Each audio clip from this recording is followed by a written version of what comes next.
Magnifique découverte maintenant. On change totalement de région et on prend la direction du parc naturel du Queyras dans les Hautes-Alpes où il n'y a pas que le ski, vous allez le voir, pour découvrir la nature. Toute la semaine, on va suivre dans votre trésor des passionnés qui vont nous faire découvrir leurs grands espaces. Et on commence donc aujourd'hui avec John. John qui est à la tête d'un attelage de chiens de traîneau. C'est une pratique ancestrale qui remonte à la domestication des loups. Nicolas Bidard l'a suivi avec Pierre Véraud et Nadège Thévenot.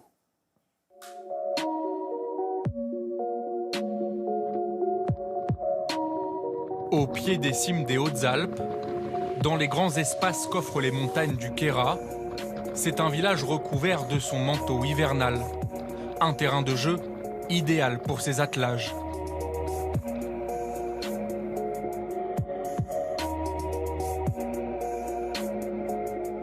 C'est bon mes joujoux?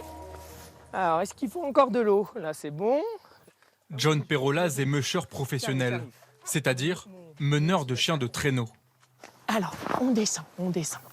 Ce jour-là, de longs efforts attendent ces 24 chiens nordiques. Alors leur préparation est essentielle. Dans les gamelles, de l'eau avec de l'argile verte.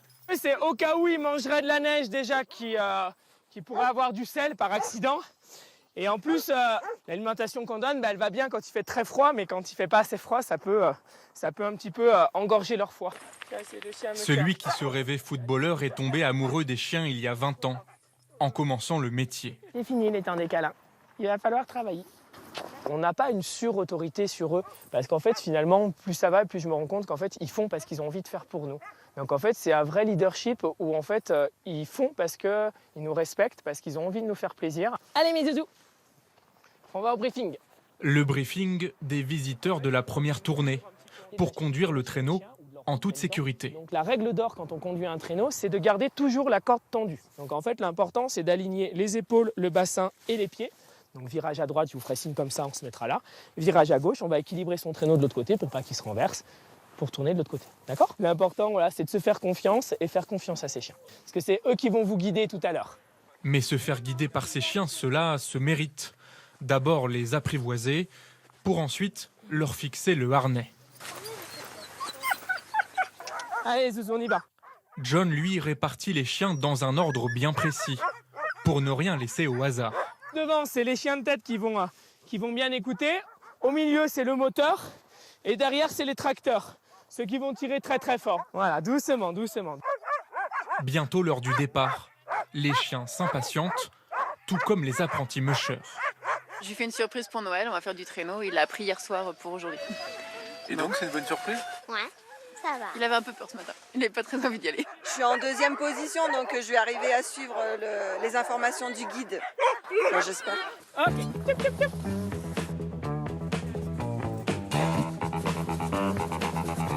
Les 6 traîneaux s'élancent pour une balade d'une trentaine de minutes.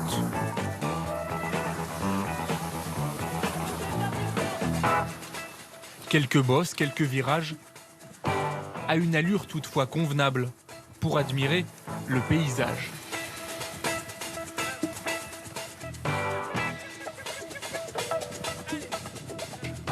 Voilà le quotidien de notre guide qui mesure sa chance de vivre de sa passion.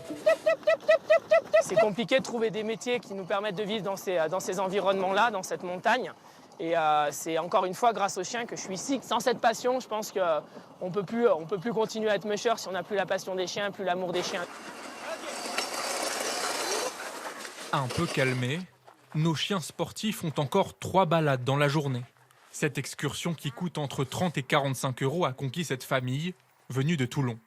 Une bonne sensation de glisse, c'est marrant. Que ça allait vite. Les chiens de traîneau réagissent tout de suite dès qu'ils donnent un ordre, sans crier, tout en douceur. Donc c'est vraiment superbe de voir ça. Cette demande de reconnexion à la nature qui est de plus en plus importante, on sent que les gens ils ont besoin de revenir et renouer avec quelque chose. Mais musher est un métier physique. John Perolaz sait qu'il ne pourra probablement pas l'exercer toute sa vie.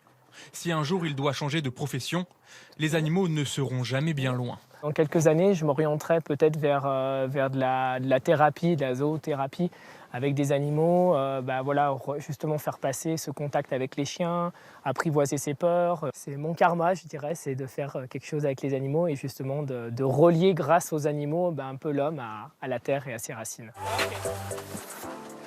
En attendant, le guide poursuivra ses balades 6 jours par semaine, tant que la neige est encore là, normalement jusqu'à fin mars dans le Kéra.